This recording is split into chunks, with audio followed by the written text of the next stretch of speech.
મહેસાણા તાલુકા દસનામ ગોસ્વામી મંડળ, મારું નામ એના હું મંત્રી છું. મારું નામ અરવિંદ લક્ષ્મણ ગોસ્વામી.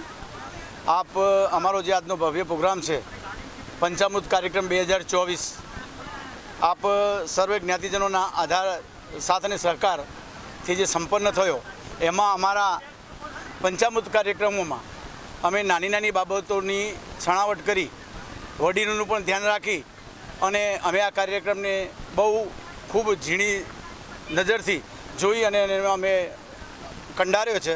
એવી રીતે મહેસાણા તાલુકાનો અમે જે પહેલો કે સ્નેહમિલન કાર્યક્રમ, પછી ઇનામ વિતરણ કાર્યક્રમ, એના પછી અમારી જે મહેસાણા તાલુકા ગ્રામ વિસ્તારની ડિરેક્ટરી વિમોચન છે, એનું અમારા સાધુ સંતો 1008 મહંતો દ્વારા એનું વિમોચન કરવામાં આવ્યું.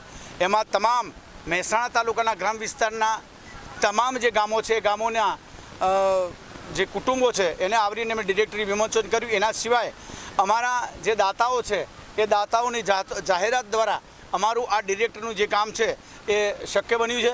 એના સિવાય આગળ જઈએ કે અમારા સમાજમાં, અમારા નાના સમાજની અંદર ઘણા બધા ઉચ્ચ ડિગ્રીના હોદ્દા ધરાવે છે, નવી નિમણૂકો પામ્યા છે.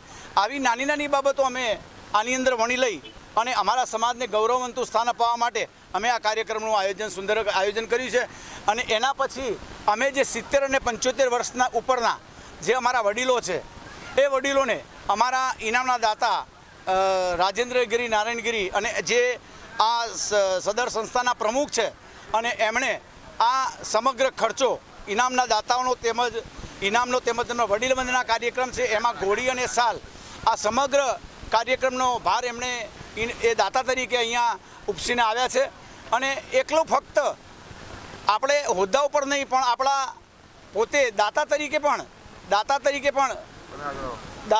પણ એ લોકો અહીંયા પોતાનું જે કવચ છે બતાવ્યું છે.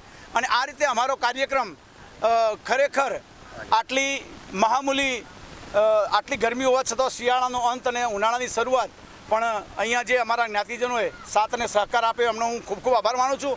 તે છતાં બીજું હું કહી દઉં કે આ કાર્યક્રમની અંદર અશ્વિનગીરી મફાગીરી ગોસ્વામી જે ગુજરાત પ્રદેશના પ્રમુખ છે, તેમજ ભીખાગીરી મેવું જે અમારા દાતા સર્વ મંડપ અને ભોજન અને વિડીયોગ્રાફીના જે સમગ્ર દાતા છે, એમને પણ હું ખૂબ ખૂબ આભાર માનું છું. એના સિવાય અમારા જે મોટા દાતા કહી શકું કે આ કાર્યક્રમ જેના લીધે શક્ય બન્યો છે, અને એ રાજેન્દ્રગીરી નારાયણગીરી આખા એમનો પણ હું આભાર માનું છું. હવે નેક્સ્ટ 2024ના ચોપડા માટે અને અમે બીજો નિર્ધાર માટે નીકળ્યા છીએ કે 75 વર્ષથી ઉપરના ઉજ્જૈનના પ્રવાસ માટે જવા માટે જગદીશગીરી સાલડી અને દશરથગીરી સાલડી તરફથી અમને જે અહીંયા જાહેરાત કરવામાં આવી છે, એમને પણ અમે અને રાજુભાઈ, એમનો પણ હું ખૂબ ખૂબ આભાર માનું છું. અત્રે આટલું કહી હું મારી વાણીને વિરામ આપું છું. જય